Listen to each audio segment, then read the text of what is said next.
അങ്ങനെയൊക്കെ ചെയ്യുന്നവരുണ്ട്. ജനന ദിവസം ഇവിടെ ബർത്ത്ഡേ ആണ്, അന്ന് ആഘോഷിക്കാനാണ് എല്ലാവർക്കും തയ്യാറ്. പക്ഷേ അന്നേ ദിവസം വളരെ സൂക്ഷ്മമായി നിരാഹാരം അല്ലെങ്കിൽ എന്താ പറയുക, ആ ഒരു ദിവസം മറ്റുള്ളവർക്ക് അന്നദാനം ചെയ്തുകൊണ്ട് നിങ്ങൾ അന്ന് വ്രതം അനുഷ്ഠിക്കേണ്ടിയിരിക്കുന്നു എന്നുള്ളത് ശാസ്ത്ര സംബന്ധമായ വലിയൊരു സത്യമാണ്. ഒരു വർഷം ചെയ്താൽ തന്നെ അടുത്ത വർഷത്തേക്ക് നല്ലൊരു മാറ്റം ഉണ്ടാവും.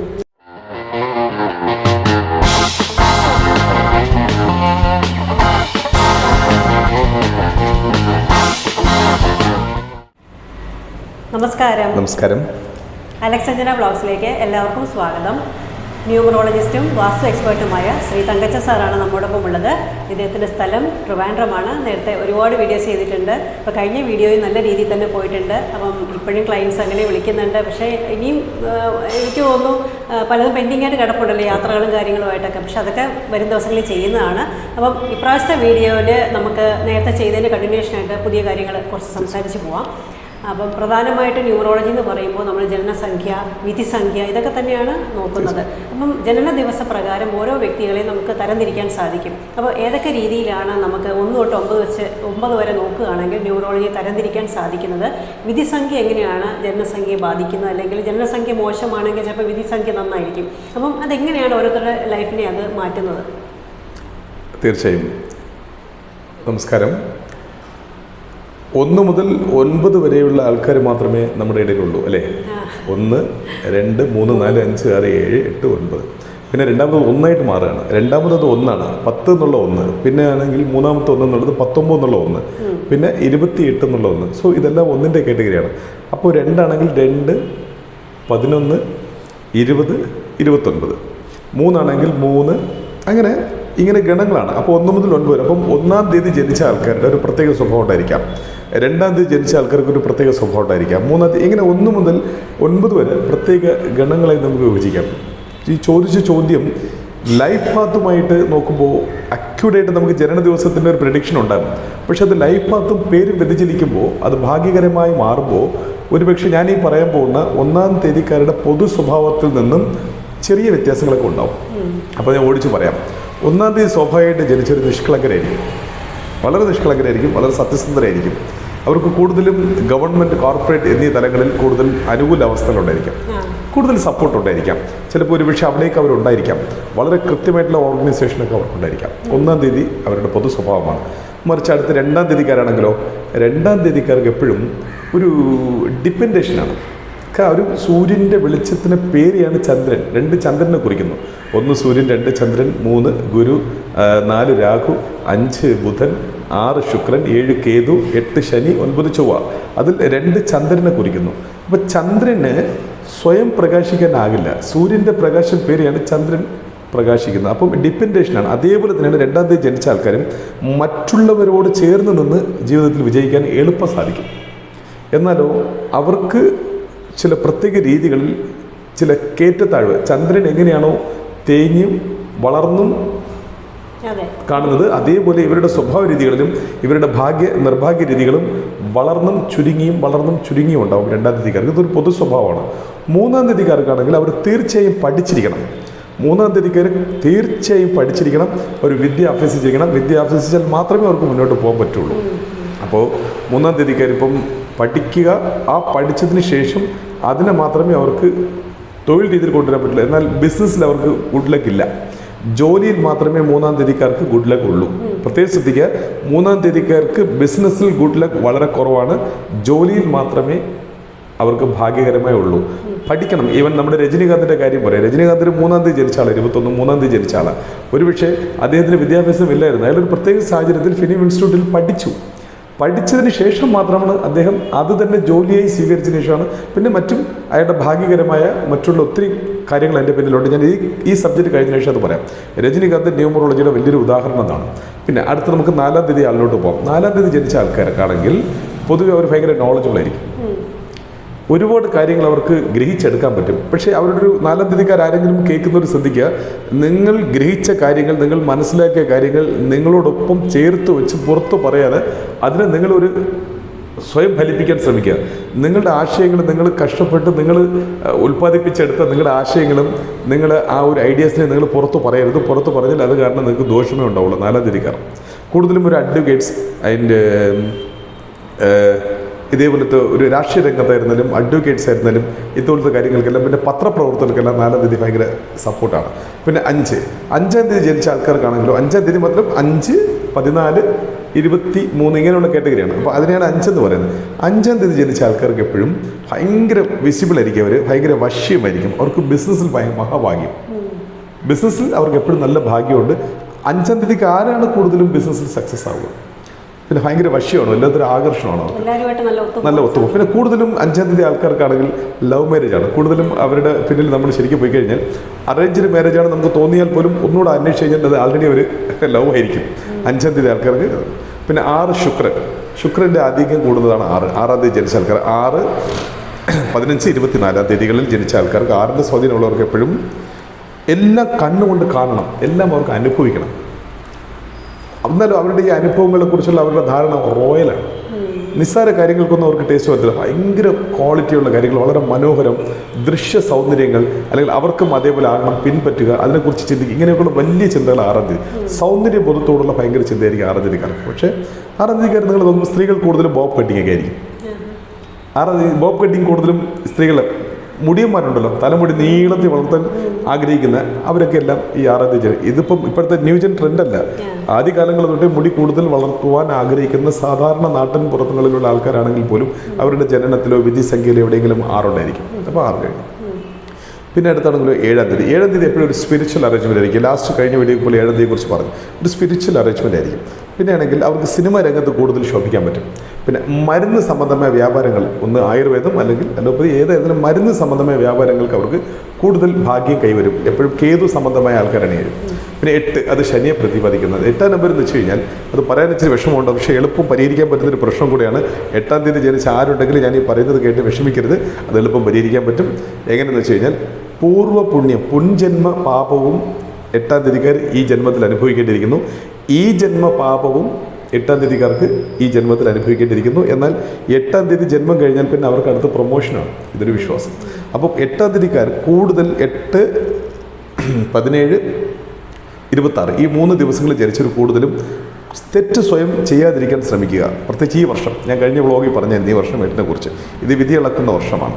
8-ാം തീയതി ജനിച്ച ആൾക്കാർക്ക് ആൾറെഡി നിങ്ങൾ കഴിഞ്ഞ ജന്മത്തിൻ്റെ പാപവും ഈ ജന്മത്തിൻ്റെ പാപവും അനുഭവിക്കേണ്ടിയിരിക്കുന്ന വിധി പ്രകാരം കൂടുതലും തെറ്റുകൾ ചെയ്യാൻ പറ്റാത്ത രീതിയിൽ ജീവിതശൈലി മുന്നോട്ട് കൊണ്ടുപോകുക. പിന്നെ മറ്റാർക്ക് വേണ്ടിയും ഗ്യാരണ്ടി കൈയെഴുത്തുകൾ നിങ്ങൾ ചെയ്യാതിരിക്കുക. മറ്റാർക്ക് വേണ്ടിയും സ്വന്തം സഹോദരങ്ങൾക്കാണെങ്കിൽ പോലും ഗ്യാരണ്ടി കൈയെഴുത്ത് ഒരു കാരണവശാലും 8-ാം തീയതി ബന്ധമുള്ള ആൾക്കാർ ചെയ്യരുത്. പിന്നെ 9 സ്വാഭാവികമായിട്ടും എപ്പോഴും ലാൻഡുമായിട്ട് ബന്ധപ്പെടുന്നതാണ്. 2 ലൈഫ് പാത്തും ജനനവും 9 ആണെങ്കിൽ അവർ രാജതന്ത്രജ്ഞന്മാരാണെന്നാണ് പറയുന്നത്. പിന്നെ പ്രത്യേകിച്ച് എപ്പോഴും ഒരു വാർ മൂവ്മെൻ്റ് ആയിരിക്കും അവർക്ക് എപ്പോഴും. ഒരു എന്തിനോടും പ്രതികരിക്കുന്ന, ഉടനെ അതിന് ഫലം കാണുന്ന, അല്ലെങ്കിൽ ഒരു വഴക്കാണെങ്കിൽ ഉടനെ തന്നെ അതിനെ പ്രതികരിക്കുന്ന രീതിയിൽ 9-ാം തീയതി ഭവ്യപ്പെടും. ഇതെല്ലാം 9-ന്റെ പൊതു സ്വഭാവമാണ്. 1 മുതൽ 9-ന്റെ പൊതു സ്വഭാവമാണ്. പക്ഷേ ഇതിൽ നിന്നും വ്യതിചലിക്കും. ലൈഫ് പാത്ത് നമ്പരും പിന്നെ അവരുടെ പേരും ഭാഗ്യകരമാണെങ്കിൽ ഇതിൽ നിന്നും 50% ഇവർക്ക് വ്യതിചലിച്ച് മാറാൻ പറ്റും. ബുദ്ധിമുട്ടുള്ള കാര്യങ്ങളിൽ നിന്ന് വ്യത്യസ്തമായിട്ട് മാറാൻ പറ്റും. ഇതാണ് 1 മുതൽ 9 വരെയുള്ള ന്യൂമറോളജിക്കൽ പ്രഡിക്ഷൻ. അപ്പോൾ അതിനോടൊപ്പം നമ്മൾ സംസാരിച്ചതാണ് വിധിസംഖ്യ അല്ലേ, അതായത് ഫെയ്റ്റ് നമ്പർ, അതായത് ജന്മദിവസം, മാസം, വർഷം എല്ലാം കൂടെ കൂട്ടി വരുമ്പോൾ വിധിസംഖ്യ. അപ്പോൾ അതെങ്ങനെയാണ് ഈ ജന്മദിവസത്തെ ബാധിക്കുക, അല്ലെങ്കിൽ അതെങ്ങനെയാണ് കോമ്പൻസേറ്റ് ചെയ്യുന്നത്? അതിപ്പം ജനനം ഞാൻ പറഞ്ഞില്ല, ഒരു പൊതു സ്വഭാവമാണ്. ഒരു പക്ഷേ ഒരു മനുഷ്യൻ്റെ ജനനം വെച്ചവൻ്റെ തലമുടി വരെ നമുക്ക് അന്വേഷിക്കാൻ പറ്റും. പിന്നെ ആണെങ്കിൽ അയാളുടെ കൈ, കാല്, മുട്ട്, കണ്ണ്, ഇങ്ങനെയൊക്കെ ജനനവുമായിട്ട് ബന്ധപ്പെടുന്ന കാര്യമാണ്. അപ്പോൾ നമ്മുടെ ജാതകത്തിൽ തന്നെ വളരെ കൃത്യമായിട്ട് പറഞ്ഞിട്ടുണ്ട്. 1-ാം തീയതി ഒന്നാം ഘട്ടം, 12 ഘട്ടങ്ങളിൽ 1-ാം ഘട്ടം സൂചിപ്പിക്കുന്നതന്നെ നമ്മുടെ തല. 2-ാം ഘട്ടം എന്ന് പറഞ്ഞാൽ കണ്ണ്, മൂക്ക്, വായ. 3-ാം ഘട്ടം കാത്, കഴുത്ത്, കൈ. 4 ഹൃദയം. 5 മേൽവയറ്. 6 അടിവയറ്. 7 കളസ്ത്രം, നമ്മുടെ ജനനേന്ദ്രിയവും പിന്നെ സ്പൈനൽ കോഡും.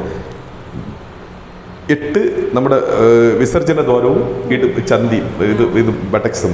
പിന്നെ 9 തുട, 10 മുട്ട്, 11 കാപ്സ്, 12 കാലിൻ്റെ പാദം. സെയിം ഇത് തന്നെയാണ്. ഓരോന്നും മനുഷ്യ ശരീരങ്ങൾ പോലും ഓരോ ഭാഗങ്ങളും ശാസ്ത്ര സംബന്ധമായ രീതിയിൽ, അതുകൊണ്ടാണ് പഞ്ചഭൂതങ്ങളുമായി കണക്ട് ചെയ്തിരിക്കുന്നത് എന്ന് പറയുന്നത്. മനസ്സിലായി? പഞ്ചഭൂതങ്ങളുമായി. അതുകൊണ്ട് വാസ്തുവിൻ്റെ പ്രാധാന്യം, ഇത്തരം കണക്ഷനാണ് വാസ്തുവുമായിട്ട് ബന്ധപ്പെടുത്തി. വാസ്തു ദോഷങ്ങളിൽ ഒരു 12 ചതുരങ്ങൾ 30 ഡിഗ്രി വെച്ച് 12 ചതുരങ്ങൾ ഉണ്ടാക്കി അതിൽ ഏത് ഭാഗത്തിനെ കുറിക്കുന്നു ആ ദോഷം ആ വീട്ടിലുള്ളവർക്ക് ഉണ്ടാകുമെന്ന് വാസ്തുവിൽ വളരെ കൃത്യമായി പറയുന്നുണ്ട്. അതേപോലെ ലൈഫ് പാത്ത് എന്ന് പറയുന്നത് ഒരു മനുഷ്യൻ്റെ ജനനം, ഒരു മനുഷ്യൻ്റെ ബേസ് സ്വഭാവം, ലൈഫ് പാത്ത് അദ്ദേഹത്തിൻ്റെ ജീവിത ശൈലിയുമാണ്. ആ ലൈഫ് പാത്ത് എങ്ങനെയാണോ അതേപോലെ ഇരിക്കും അദ്ദേഹത്തിൻ്റെ ജീവിതശൈലിയും ജീവിത വിജയവും. ഇത് രണ്ടിനെയും നിയന്ത്രിച്ച് വളരെ ഭാഗ്യകരമായി കൊണ്ടുപോകേണ്ട പേരായിരിക്കണം നമ്മുടെ പേര്. അതായത് ഇതിനെ ഒരിക്കലും മാറ്റാൻ പറ്റില്ല. ജനിച്ചുപോയി ഒരു സെക്കൻഡ് പോലും മുന്നിലോ പിന്നിലോ മാറ്റാൻ പറ്റില്ല. ഒരു പക്ഷേ അത് ഭാഗ്യകരമാണെങ്കിൽ നമുക്ക് ഭാഗ്യകരമായി തന്നെ മുന്നോട്ട് പോകാം. ഒരു പക്ഷേ അത് നിർഭാഗ്യമാണെങ്കിൽ ന്യൂമറോളജി വിധിപ്രകാരം ഭാഗ്യകരമായ നമ്പറിൽ നമ്മൾ വന്നു ചേർന്ന് ജീവിതത്തിൻ്റെ മുഴുവൻ ഭാഗ്യങ്ങളും നമുക്ക് അനുഭവിക്കാം. ഒരുപാട് പേര് ചോദിച്ചിട്ടുള്ള സംശയമാണ്, ഇപ്പോൾ ജനനതീയതി അറിയില്ല അല്ലെങ്കിൽ ജനനസമയം അറിയില്ല. അപ്പം അതിൽ ന്യൂമറോളജി പ്രകാരം എങ്ങനെയാണ് ഒരു പരിഹാരം നിർദ്ദേശിക്കുന്നത്? കറക്റ്റ്. ഒരുപാട് ആൾക്കാർക്ക് അങ്ങനെ ഒരു സംശയമുണ്ട്. ഒത്തിരി ആൾക്കാർ എൻ്റെ അടുത്ത് പേഴ്സണലായിട്ട് ചോദിച്ചൊരു ചോദ്യം കൂടിയാണ്. ഒരുപാട് ആൾക്കാർക്ക് ജനന ദിവസം അറിയത്തില്ല. കാരണം അന്നത്തെ കാലത്ത് അന്ന് എഴുതി വയ്ക്കുന്ന ഒരു സ്വഭാവം ചില സമൂഹങ്ങളിലില്ലായിരുന്നു. അപ്പോൾ അങ്ങനെയുള്ളവർക്ക് എളുപ്പം ഏത് രീതിയിൽ ഏത് ദിവസം ഏത് സമയം അറിയാത്തവർക്കും ഭാഗ്യകരമായ ഒരു മുന്നേറ്റത്തിന് നിങ്ങൾക്ക് 86 എന്നുള്ള സംഖ്യയിലൂടെ നിങ്ങളുടെ പേര് മാറ്റിക്കഴിഞ്ഞാൽ നിങ്ങൾ അനുഭവിക്കേണ്ടിയിരിക്കുന്ന അല്ലെങ്കിൽ അനുഭവിക്കാൻ പോകേണ്ടി വരുന്ന ദുർവിധികളിൽ നിന്ന് നിങ്ങൾക്ക് റിലീഫാവും. ശ്രദ്ധിക്കുക, 86 എന്ന സംഖ്യയിലോട്ട് നമ്മൾ ഇപ്പോൾ 2 പേരായിരിക്കും. കൃഷ്ണപ്രസാദ് അല്ല, ഞാൻ ഉദാഹരണത്തിന് പറഞ്ഞാണ്. അല്ലെങ്കിൽ ഇപ്പോൾ മഹേശ്വര രാജ്. അപ്പോൾ ഏതെങ്കിലും 2 പേരായിട്ടോ 1 പേരായിട്ടോ 86 എന്നുള്ള സംഖ്യയിലോട്ട് നിങ്ങൾ മാറ്റി കുറച്ച് ദിവസം നിങ്ങളൊന്ന് പ്രാക്ടീസ് ചെയ്ത് വരികയാണെങ്കിൽ വളരെ അത്ഭുതകരമായ മാറ്റങ്ങൾ നിങ്ങൾക്കുണ്ടാവും. ഏത് ദിവസമാണോ നിങ്ങൾക്ക് ജനിച്ചാലും ഈ പേര് എല്ലാ ദിവസവും ജനിച്ച ആൾക്കാർക്കും വളരെ ഭാഗ്യകരമായ മുന്നേറ്റം കൊണ്ടുപോകും. അതേപോലെ തന്നെയാണ് മറ്റൊരു കാര്യം, 66 എന്നുള്ളത് 6-ാം തീയതി ജനിച്ചവരല്ലാത്ത 3-ാം തീയതി, എക്സ്പെഷ്യലി 3-ാം തീയതി 3, 12, 21, 30 ഈ 4 ദിവസങ്ങളിൽ എന്തെങ്കിലും ജനിച്ച ആൾക്കാർ ഏതെങ്കിലും കാരണവശാൽ നിങ്ങളുടെ പേര് മാറ്റാൻ ആഗ്രഹിക്കുന്നുണ്ടെങ്കിൽ ദയവ് ചെയ്ത് 66ലോട്ട് നിങ്ങളുടെ പേര് മാറ്റുക. അത്രത്തോളം ഭാഗ്യകരമായ മൂവ്മെൻറ്റ് അവർക്ക് തരത്തില്ല. പക്ഷേ 6-ാം തീയതി ജനിച്ചവരായിരിക്കരുത്, 3-ാം തീയതി ജനിച്ചവരായിരിക്കണം. വിധിസംഖ്യയിലും 6 കാണാതിരുന്നാൽ 66ലോട്ട് നിങ്ങൾ പേര് മാറ്റി അത്ഭുതകരമായ മുന്നേറ്റങ്ങൾ നിങ്ങൾ കൊണ്ടുവരാം. ഞാൻ കുറച്ചു മുമ്പ് പറഞ്ഞ രജനികാന്ത് ശരിക്കും പറഞ്ഞാൽ ന്യൂമറോളജി പ്രകാരം രജനികാന്ത് ന്യായപ്രകാരം 28 എന്നുള്ള നിർഭാഗ്യകരമായ നമ്പറിലാണ് രജനികാന്ത് എന്നുള്ള ശബ്ദം വരുന്നത്. പക്ഷേ എന്തുകൊണ്ട് പുള്ളി 28ൻ്റെ ന്യൂമറോളജി പ്രകാരമുള്ള പ്രഡിക്ഷൻ അനുഭവിക്കാതെ ജീവിതത്തിൽ ഏറ്റവും വലിയ മുന്നേറ്റത്തിലോട്ട് പോയി എന്നതിൻ്റെ പിന്നിലോട്ട് ആരായിപ്പോൾ മനസ്സിലാവും. അദ്ദേഹത്തിൻ്റെ ഹീബ്രു സൂക്ഷ്മ എൺ 66ആണ്. ഞാൻ ന്യൂമറോളജി മാത്രമല്ല പ്രാക്ടീസ് ചെയ്യുന്നത്, ന്യൂമറോളജിയും ഹീബ്രുവും ചേർന്നാണ് ഞാൻ ഓരോ ക്ലൈൻറ്റുകളെയും ഞാൻ ക്ലിയർ ചെയ്യുന്നത്. എല്ലാവർക്കും എന്നെ അറിയാത്തുള്ള എല്ലാവർക്കും അറിയാം, ന്യൂമറോളജി മാത്രമല്ല ഞാൻ നോക്കുന്നത്, ന്യൂമറോളജി ഹീബ്രുവും ചേർന്ന് പ്രാക്ടീസ് ചെയ്ത് ഇതിൽ രണ്ടിലും വ്യക്തമായ ഭാഗ്യകരമായ ഒരു അക്കമുണ്ടെങ്കിൽ മാത്രമേ ഞാൻ ക്ലൈൻറ്റിന് കൊടുക്കുന്നുള്ളൂ. അതേപോലെ രജനികാന്തിന് 66 മാത്രമാണ് അദ്ദേഹം രക്ഷപ്പെട്ടത്. ഇത് വളരെ സൂക്ഷ്മമായ സത്യമാണ്. അതേപോലെ ഭാഗ്യമില്ല എന്ന് വിചാരിക്കുന്ന ആൾക്കാർ പോലും ഭാഗ്യകരമായ ശബ്ദത്തിലോട്ട് നമ്മുടെ പേരിനെ മാറ്റി വളരെ വളരെ ഭാഗ്യകരമായി നമുക്ക് മുന്നേറാം. എന്നാൽ തൊഴിലും അധ്വാനവും കൂടെ വേണം. വെറുതെ ഇരുന്നാൽ പോരാ, നമ്മുടെ ബുദ്ധിയും ഒക്കെ കൂടെ വേണം. ഇതൊരു സൈഡ് സപ്പോർട്ടാണ്. അതുപോലെ തന്നെ നമ്മൾ ഇങ്ങനെയൊക്കെ പറയുമ്പോൾ ചിന്തിക്കും, ഇതിപ്പോൾ നമ്മൾ മലയാളികളല്ല, നമ്മൾ കേരളത്തിൽ മാത്രമാണോ അതോ ഏത് നാട്ടിലും ഏത് ഭാഷയിലും ഇത് സാധ്യമാണോ എന്നുള്ളത് കൂടെ ചോദിക്കുന്ന ഒരു കാര്യമാണ്. നമ്മുടെ ന്യൂമറോളജി പ്രകാരം പറയുന്നത് ആർക്കും ബാധിക്കുന്നതാണ്. അല്ല, അങ്ങനെയാണ് ശരിക്കും പറഞ്ഞാൽ അങ്ങനെ ഒരു കാര്യമുണ്ട്. ഇപ്പം നമ്മുടെ കേരളത്തിലായിരുന്നാലും തമിഴ്നാട്ടിലായിരുന്നാലും മറ്റെല്ലാ ഭാഷകളിലായിരുന്നാലും എഴുതുന്ന രീതിയിലല്ല നമ്മൾ ആ വിളിക്കുന്നത് ആ വ്യക്തിയുടെ പേര്. ഉദാഹരണം, നമ്മൾ എല്ലാവരോടും ഞാൻ പറയുന്നത് കളിക്ക് പറഞ്ഞ് ചിരിക്കുന്ന ഒരു കാര്യമാണ്. ഇംഗ്ലീഷ് നെയിമാണ് ജോർജ്, GEO. പക്ഷെ അത് മലയാളത്തിൽ ജോർജ്. അതേപോലെ തമിഴ്നാട്ടിൽ പോയി കഴിഞ്ഞാണെങ്കിൽ ജാർജ് എന്ന് വിളിക്കും. അപ്പോൾ 3 ശബ്ദങ്ങളാണ് മാറുന്നത്. ഈ ഒറിജിനൽ ജോർജ് ഏത് ശബ്ദമാണ് അനുഭവിക്കുന്നത് എന്നുള്ളത് നമുക്കറിയില്ല. കാരണം 3 ശബ്ദങ്ങളുണ്ട്. ഒരു പക്ഷേ അദ്ദേഹത്തിൻ്റെ ജനനസംഖ്യയുമായി ഈ 3 ശബ്ദത്തിൽ ഏതാണ് പൊരുത്തപ്പെടുക ഏതാണ് പൊരുത്തപ്പെടാത്തത് എന്ന് പരിശോധിക്കേണ്ടിയിരിക്കുന്നു. അതേപോലെ തന്നെയാണ് ഞാൻ കഴിഞ്ഞ വീഡിയോയിൽ പറഞ്ഞ പോലെ അശ്വതി എന്നാണ് എഴുതുന്നത്. പക്ഷേ നമ്മൾ കേരളത്തിൽ വിളിക്കുന്ന അശ്വതി എന്ന ഒരു H കയറി വരുന്നു. അപ്പോഴത്തേക്കും അവിടെ മാറ്റം ഉണ്ടാകുന്നു. ഐശ്വര്യ, ഇന്ന് കൂടെ ഒരു ക്ലയൻറ്റിൻ്റെ ഫയൽ എനിക്ക് വന്നായിരുന്നു. ഐശ്വര്യ AIS ആണ്, H കാണുന്നില്ല എഴുത്തിൽ. പക്ഷേ കേരളത്തിൽ വിളിക്കുമ്പോൾ ഐശ്വര്യ എന്ന് വിളിക്കുന്നു. ഇതേപോലെ തന്നെ രമേശ്, സതീഷ്, രമേശ് എന്നുള്ള ഏകദേശം പേരുകളും നമ്മൾ എഴുതുന്ന പ്രൊനൗൺസിയേഷൻ എഴുതുന്ന രീതിയിലല്ല നമ്മൾ പ്രൊനൗൺസ് ചെയ്യുന്നത്. അപ്പോൾ ന്യൂമറോളജി വർക്കൗട്ട് ആവുന്നത് ശബ്ദം ആര് കൂടുതൽ ഭൂരിപക്ഷം എങ്ങനെ വിളിക്കുന്നു, ഏത് ഫ്രീക്വൻസിയാണ് അദ്ദേഹത്തിന് ഏറ്റുവാങ്ങുന്നു, ആ ശബ്ദത്തിൻ്റെ ഭാഗ്യ നിർഭാഗ്യങ്ങൾ ആ വ്യക്തി അനുഭവിക്കേണ്ടിയിരിക്കുന്നു. ഓരോ വ്യക്തികളും താൻ അനുഭവിക്കുന്ന ശബ്ദം ചെക്ക് ചെയ്യേണ്ടിയിരിക്കുന്നു എന്നുള്ളത് ഈ ചോദ്യത്തിലൂടെ നിർബന്ധമാക്കുന്നു. ഇപ്പം എൻ്റെ പേര് തങ്കച്ചൻ, അതിനൊരു ശബ്ദമുള്ളൂ, ഒറ്റ ശബ്ദമുള്ളൂ. ശരണ്യ ഒറ്റ ശബ്ദമുള്ളൂ. ജോയ് ഒറ്റ ശബ്ദമുള്ളൂ. രാജ് ഒറ്റ ശബ്ദമുള്ളൂ. പക്ഷേ ഞാൻ ഈ കുറച്ച് മുമ്പ് പറഞ്ഞ ഈ ജോർജും ജിയോർജും ഒക്കെ എല്ലാം പല നാടുകളിൽ വ്യത്യസ്തമായി മാറിക്കൊണ്ടിരിക്കുന്ന ശബ്ദങ്ങളാണ്. അതുകൊണ്ട് കൺഫ്യൂഷ്ഡ് സൗണ്ട് എല്ലാം ഒന്നുകൂടെ ന്യൂമറോളജി പ്രകാരം ആണോ എന്ന് ചെക്ക് ചെയ്യുന്നത് നിങ്ങളുടെ മുന്നിലോട്ട് നിങ്ങൾക്ക് വേണ്ടി കാത്തിരിക്കുന്ന ഭാഗ്യങ്ങളുടെ വരവിലേക്ക് കൂടുതൽ സഹായിക്കും. അതുപോലെ തന്നെ ബിസിനസ് പാർട്ട്നേഴ്സ് അല്ലെങ്കിൽ വിവാഹപ്പെടുത്തം നോക്കുക, പിന്നെ നമ്മുടെ സുഹൃത്തുക്കളെ തിരഞ്ഞെടുക്കുക. അപ്പോൾ ഇതിലൊക്കെ എങ്ങനെയാണ് ന്യൂമറോളജി ബാധിക്കുന്നത്? ഏറ്റവും ഫലപ്രദമായി ഇത് ന്യൂമറോളജിയിലൂടെ നിങ്ങൾക്ക് ഈസിയായിട്ട് തിരഞ്ഞെടുക്കാം. ഒരുപക്ഷെ ഇത് തിരഞ്ഞെടുക്കാതെ നമ്മൾ ലോ ഓഫ് അട്രാക്ഷൻ കറക്റ്റായിട്ട് ചെക്ക് ചെയ്യാതെ പെട്ടെന്ന് സഡൻ അട്രാക്ഷൻ ഉണ്ടല്ലോ, ഏതൊരു കാര്യത്തിനും ഒരു സഡൻ അട്രാക്ഷൻ ഉണ്ടാവും. അപ്പം അതിലൂടെ വീഴുന്നു പോകുന്ന ആൾക്കാരാണ് 3 മാസം 6 മാസം കഴിയുമ്പോൾ മെല്ലെ അഭിപ്രായ വ്യത്യാസം ഉണ്ടാകുന്നത്. പക്ഷേ ന്യൂമറോളജി പ്രകാരം ആ ഫ്രീക്വൻസി ഈക്വൽ ചെയ്ത് ലോ ഓഫ് അട്രാക്ഷൻ വളരെ ഭദ്രമായി വളരെ സൂക്ഷ്മതയോടെ ചെക്ക് ചെയ്ത് ചേരുന്ന ചേർച്ചകളെല്ലാം ഒരു കാരണവശാലും അവർക്ക് പിരിയാനും പറ്റില്ല. അവരുടെ അഭിപ്രായങ്ങളെല്ലാം ഒരുമിച്ചായിരിക്കും. ഭാഗ്യങ്ങളും രണ്ടുപേരെയും ഒരേപോലെ തേടി വരും. പ്രത്യേകിച്ച് ബിസിനസ് പാർട്ട്നേഴ്സ് വളരെ കൃത്യമായി ഇൻവെസ്റ്റ്മെൻറ്റ് ചെയ്ത് ബിസിനസ് ചെയ്യുന്ന പാർട്ട്നേഴ്സ് വളരെ രഹസ്യമായോ പരസ്യമായോ നിങ്ങൾക്ക് തമ്മിലുള്ള law of attraction numerology through എങ്ങനെയാണ് എന്ന് തീർച്ചയായും പരിശോധിക്കുക. വളരെ അനുഭവങ്ങൾ നിരത്തി വയ്ക്കാൻ നമ്മുടെ ഫ്രണ്ടിലുണ്ട്. ഈവൻ മാരേജ് ചെയ്യുന്ന ദമ്പതികളാണെങ്കിലും ശരി, എത്ര തന്നെ മുഹൂർത്തം നോക്കുന്ന ആൾക്കാരെന്ന് കോടതി വളപ്പിൽ കിടന്ന് കറങ്ങിക്കൊണ്ടിരിക്കുകയാണ്. മുഹൂർത്തത്തിൽ കാര്യമില്ലെന്നല്ല പറയുന്നത്, ആ മുഹൂർത്തം നോക്കുന്ന ആളുടെ പഠനത്തിൽ കാര്യം ഉണ്ട്, അല്ലെങ്കിൽ അതിൽ കാര്യമുണ്ടോ എന്ന് നമ്മൾ അന്വേഷിക്കുക. മുഹൂർത്തം എന്നുള്ളത് വളരെ വലിയൊരു സബ്ജക്റ്റാണ്. പക്ഷേ നിങ്ങൾക്ക് മുഹൂർത്തം നോക്കിത്തരുന്ന ആളുടെ പാണ്ഡിത്യം നിങ്ങളുടെ ജീവിതവും കണക്ട് ചെയ്തിരിക്കുന്നു. സോ അതുകൊണ്ട് പക്ഷേ ന്യൂമറോളജിയിൽ അങ്ങനെയല്ല, കോമൺ മുഹൂർത്തങ്ങളും കോമൺ ഡേറ്റുകളും ഉണ്ട്. വളരെ ഫലപ്രദമായി വർക്കൗട്ട് ചെയ്യാൻ പറ്റും. വിവാഹ ദിവസങ്ങൾ ന്യൂമറോളജിയിലൂടെ വളരെ കർശനമായി തിരഞ്ഞെടുക്കേണ്ടിയിരിക്കുന്നു. മണ്ഡപങ്ങളുടെ അവൈലബിലിറ്റിക്ക് വേണ്ടി നിങ്ങളുടെ വിവാഹ ദിവസം നിങ്ങൾ തിരഞ്ഞെടുക്കുന്നുവെങ്കിൽ ആ ഭാരവും നിങ്ങൾ തന്നെ ചുമക്കേണ്ടിയിരിക്കുന്നു. നമുക്കിടയിൽ ഒത്തിരി ആൾക്കാർ ഇത് ചുമക്കുന്നുണ്ട്. ഭാഗ്യകരമായ ദിവസത്തിൽ കല്യാണം കഴിക്കുന്ന ദമ്പതികൾ വളരെ ഭാഗ്യകരമായി തന്നെ ജീവിക്കും. അതേപോലെ തന്നെയാണ് ദമ്പതികളുടെ ജനന ദിവസവും അവരുടെ പേരും മാച്ച് ചെയ്ത് നോക്കുക. ലക്ഷക്കണക്കിന് രൂപ ചിലവാക്കിയാണ് നിങ്ങളൊരു കല്യാണം എടുക്കുന്നത്, അല്ലേ? ലക്ഷക്കണക്കിന് രൂപ ചിലവാക്കി ഒരു കല്യാണം മുന്നോട്ട് പോകുമ്പോൾ ഒരു ചെറിയൊരു ഫീസ് ഒരു ന്യൂമറോളജിസ്റ്റിനെ കണ്ട് കറക്റ്റായിട്ട് ഇവരുടെ ന്യൂമറോളജി പൊരുത്തം കൂടെ കറക്റ്റാണോ അല്ലെങ്കിൽ ഈ ദിവസങ്ങൾ കറക്റ്റാണോ എന്ന് ചെക്ക് ചെയ്ത് മുന്നോട്ട് പോകുന്നത് ഏറ്റവും നല്ലൊരു മാർഗ്ഗമാണെന്ന് ഒരു ന്യൂമറോളജിസ്റ്റ് അല്ലെങ്കിൽ ഒരു വാസ്തുസ്വം നൽകി എനിക്കത് പറയേണ്ടിയിരിക്കുന്നു. അതുപോലെ ന്യൂമറോളജിയിലെ വ്രതം അനുഷ്ഠിക്കേണ്ടതായിട്ടുണ്ടോ? അല്ലെങ്കിൽ ഇപ്പം ന്യൂമറോളജി പ്രകാരം നമ്മൾ പേര് മാറ്റി അല്ലെങ്കിൽ കാര്യങ്ങൾ നമ്മൾ എഴുതി അല്ലെ ശബ്ദം മൂലമോ അല്ലെങ്കിൽ എഴുതിയൊക്കെ നമ്മളതിന് മാറ്റം വരുത്താറുണ്ട്, അല്ലെങ്കിൽ മാറ്റങ്ങൾ വരുത്താറുണ്ട്. ന്യൂമറോളജിയിൽ വളരെ കർശനമായി ഒരു വ്രതം സൂചിപ്പിക്കുന്നു.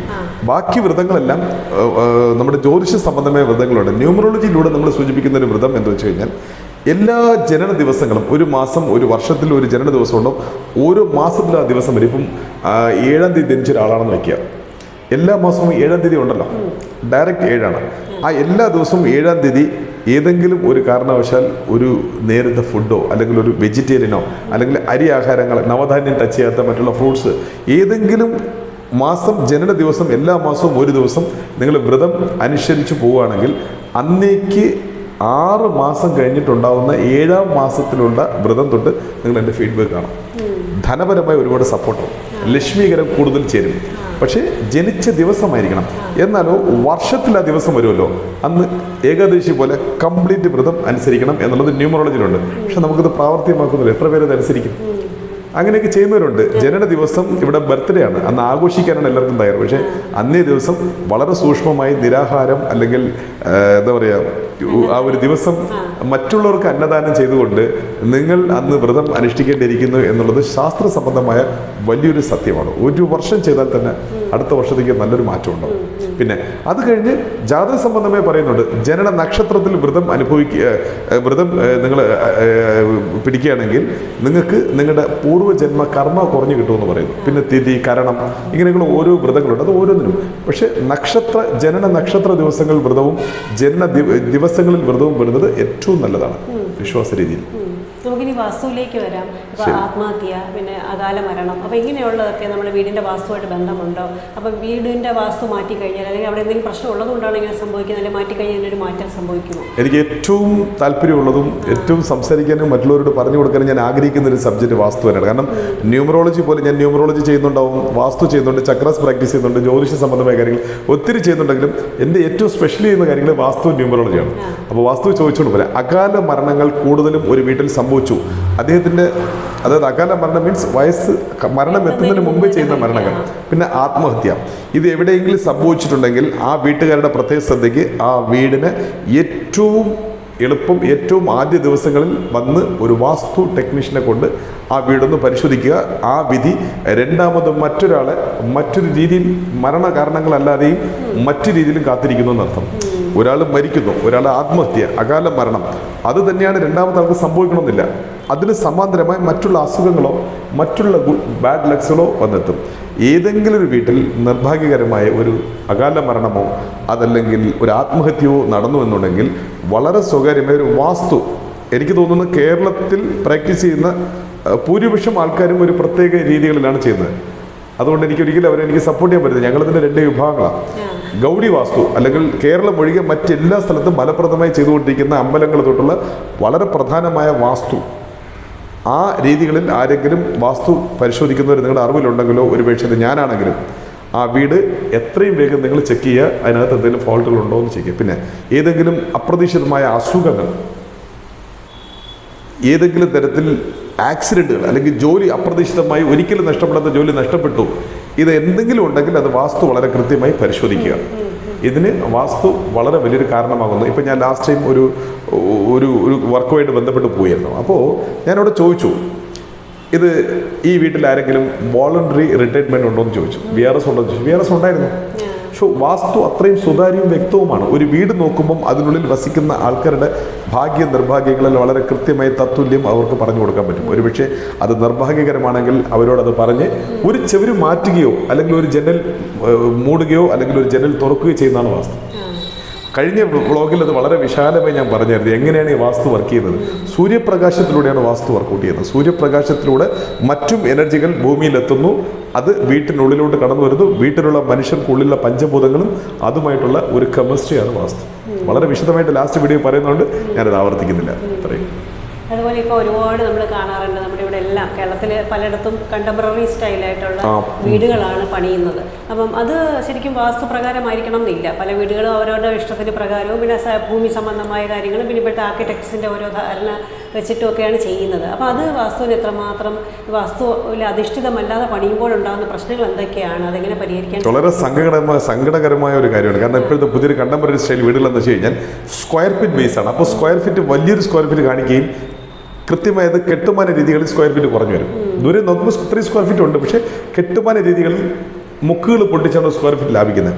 വളരെ പ്രത്യേകം ശ്രദ്ധിക്കുക. കണ്ടംപററി വീടായിരുന്നാലും ശരി, ഏത് വീടായിരുന്നാലും ശരി, 4 ദിക്ക് 4 മുക്ക് അങ്ങനെയാണ് 8 ഭാഗങ്ങൾ വരുന്നത്. അപ്പോൾ അതിനകത്ത് കണ്ടംപററി സ്റ്റൈലാകുമ്പോൾ ഓരോ മുക്കുകൾ പൊട്ടിക്കേണ്ടിയിരിക്കുന്നു. അതിൽ വളരെ പാടില്ലാത്ത മുക്കുകളുണ്ട്, പാടുള്ള മുക്കുകളുണ്ട്. ഒരു നോർത്ത് ഈസ്റ്റ് പോലത്തെ മൂലകൾ ഒരു കാരണവശാലും കോണിക്കാനോ അല്ലെങ്കിൽ കുറയാനോ പാടില്ല. പക്ഷേ അതിന് ഓപ്പോസിറ്റ് വളരുമ്പോൾ ഇടതും വലുതും ആഗ്നേയവും വായുവും ചേർത്തുള്ള വളർച്ചയായിരിക്കണം, അല്ലെ അവിടെ നിന്നുകൊണ്ടുള്ള വളർച്ചയായിരിക്കണം. പിന്നെ കണ്ടംപററി സ്റ്റൈലിൻ്റെ വേറൊരു കാര്യം എന്ന് വെച്ച് കഴിഞ്ഞാൽ വീടിൻ്റെ കെട്ടുമാന രീതികളിൽ കന്യഭാഗം വളരെ കൃത്യമായി താഴ്ന്നു വരുന്നു. അത് തെറ്റാണ്. പൊതുവെ ഒരു 80% കണ്ടംപററി വീടുകളും വാസ്തു നോക്കിയല്ല കെട്ടുന്നത്. അത് അതിനുള്ളിൽ വസിക്കുന്നവർക്ക് കുറച്ച് കാലം 1-2 വർഷത്തിന് ശേഷം അല്ലെങ്കിൽ അതിനുള്ളിൽ വസിക്കുന്നവരുടെ ദശാഭുക്തി അന്തരങ്ങൾക്കുണ്ടാകുന്ന മാറ്റങ്ങൾ ജാതക രൂപേണ വളരെ കൃത്യമായി വാസ്തു അവർക്ക് എഫക്റ്റ് ചെയ്തു കൊടുക്കും. ഇപ്പോഴും പറയുന്നു, കണ്ടംപററി വീടായിരുന്നാലും ഏത് വീടായിരുന്നാലും ഒരു വാസ്തു നിർദ്ദേശത്തോടെ ജീവിക്കുന്നത് ഏറ്റവും നല്ലത്.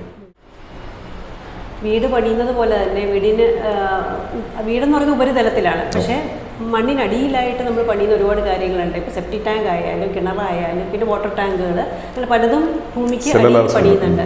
അപ്പം ഉപരിതലത്തിലും പിന്നെ ഉള്ളിലോട്ടാണെങ്കിലും ഇപ്പോൾ ഇതിന് ഉള്ളിലോട്ടുള്ള ഈ പറഞ്ഞ പോലത്തെ പണിയുന്ന ടാങ്കുകൾക്കൊക്കെ വാസ്തു ആവശ്യമാണോ? തീർച്ചയായും ഒരുപാട് ആൾക്കാർ ചോദിക്കുന്നത്. കാരണം വാസ്തു ഭൂമിക്ക് മേളിലല്ലേ, ഭൂമിക്ക് താഴെയുള്ളതിനൊക്കെ എല്ലാം നമ്മൾ കണ്ണുകൊണ്ട് കാണാത്തതും മറ്റൊന്നും അല്ലാത്തതാണെന്നുള്ളത് വളരെ ഒരു ബലഹീനമായ ഒരു ചോദ്യമാണ് ചോദിക്കുന്നത്. ഒരുപക്ഷെ വാസ്തു എന്ത് എന്ന് അവർക്ക് അറിയാത്തത് കൊണ്ടായിരിക്കാം. ഭൂമിക്കടിയിലുള്ള കിണറുകൾ, സെപ്റ്റിക് ടാങ്കുകൾ അല്ലെങ്കിൽ സെല്ലറസ് അണ്ടർഗ്രൗണ്ടുകളും പിന്നെയാണെങ്കിലോ മറ്റു വാട്ടർ സമ്പുകൾ, ഇതൊക്കെ എല്ലാത്തിനും വാസ്തുവുമായി ബന്ധപ്പെടുന്നു. കാരണം ബേസ് എങ്ങനെയാണെന്ന് വെച്ചാൽ നോർത്തിൻ്റെ ആകർഷണവും ഉദയസൂര്യനിൽ നിന്നുണ്ടാകുന്ന ഇൻഫ്രാറെഡ് കിരണങ്ങളും ചേർന്നാണ് അത് 50% അപ്പോൾ ഭൂമി അബ്സർവ് ചെയ്യുന്നതെന്നുള്ളൊരു കാരണം കൊണ്ടാണ് അവിടെയും വാസ്തു പോയി ലിങ്ക് ആവുന്നത്. അവിടെ നിന്ന് എടുക്കുന്ന ജലത്തിനൊരു പ്രത്യേകതയുണ്ട്. നോർത്ത് ഈസ്റ്റിൻ്റെ ഓപ്പോസിറ്റ് സൗത്ത് വെസ്റ്റ് കന്നി ഭാഗത്ത് ഒരു കിണർ കുത്തി അവിടെ അൾട്രാ വയലറ്റ് രശ്മികളുടെ കൂടുതൽ സാധ്യതയുള്ള സ്ഥലമായതുകൊണ്ട് അവിടെ നിന്നെടുക്കുന്ന വെള്ളത്തിനും ഡേ നൈറ്റ് ഡിഫറൻ്റ് ഉണ്ട്. ഇത് മനുഷ്യൻ്റെ ആരോഗ്യത്തിനെയും ആയുസ്സിനെയും ഭാഗ്യ നിർഭാഗ്യങ്ങളെയും ബാധിക്കുന്നു. എല്ലാ വീട്ടിലും ഞാനൊരു ചലഞ്ചായിട്ട് തന്നെ പറയാം, കേരളത്തിൽ പല ഭാഗങ്ങളിലും നക്ഷത്രങ്ങളും നാളെ നോക്കി വീടിൻ്റെ കിണറുകൾ കുഴിക്കാറുണ്ട്.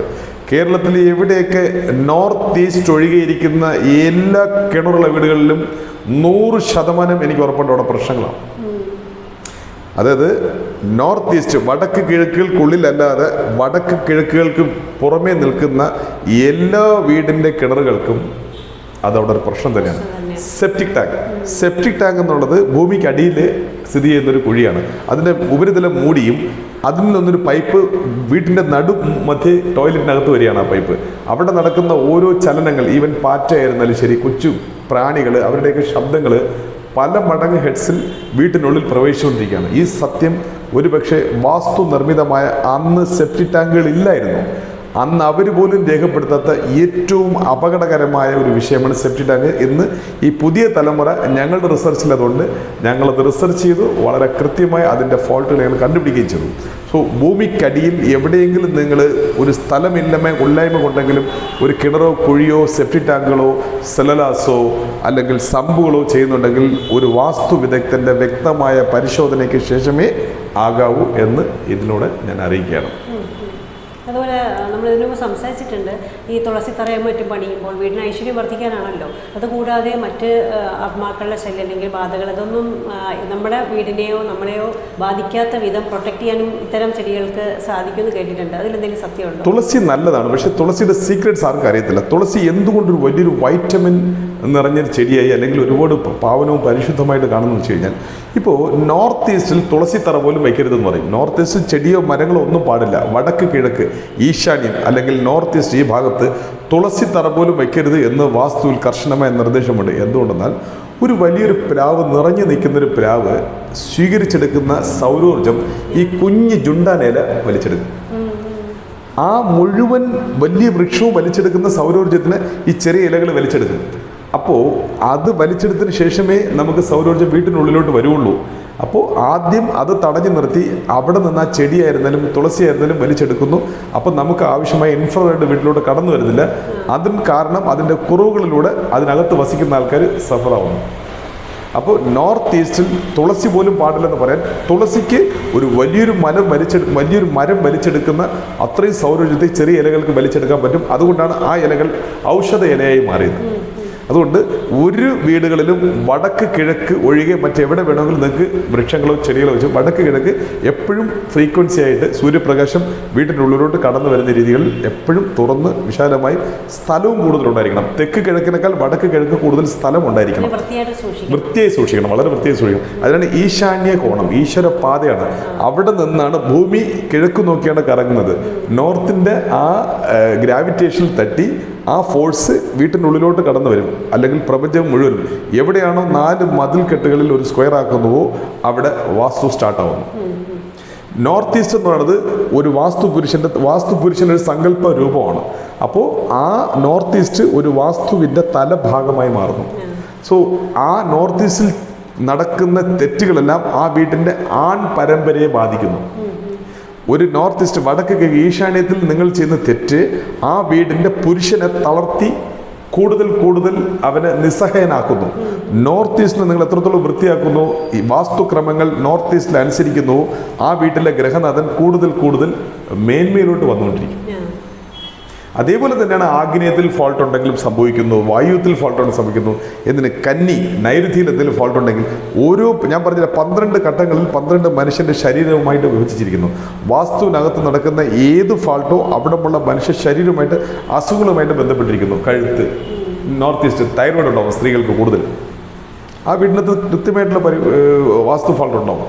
അതുകൊണ്ട് വളരെ സൂക്ഷ്മമായ വാസ്തു പരിശോധിച്ച് മുന്നോട്ട് പോയി കഴിഞ്ഞാൽ പകുതിക്ക് മേളിലുള്ള ഗ്രഹസംബന്ധമായ ജാതക സംബന്ധമായ ദോഷങ്ങൾ ധൈര്യമായി നിങ്ങൾക്ക് ഒരു വാസ്തു വീട്ടിൽ ഇരുന്നു കൊണ്ട് നിങ്ങൾക്ക് പരിഹരിക്കാൻ പറ്റും.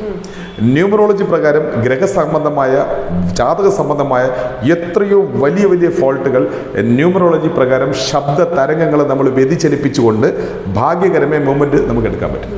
വാസ്തു ന്യൂമറോളജി മാത്രമാണ് ജാതക ദോഷങ്ങളുടെ പരിഹാരം. ധൈര്യമായി ഈ 2 പോർഷനും കൃത്യമായി അതിന് അനുസരിച്ച് അതിൻ്റെ യഥാരൂപേണ വളരെ അനുഷ്ഠാനങ്ങളോട് വളരെ കൃത്യതയാർന്ന് ചെയ്യുന്ന ടെക്നീഷ്യന്മാരെ കാണുക, അവരുമായിട്ട് ഡിസ്കസ് ചെയ്യുക.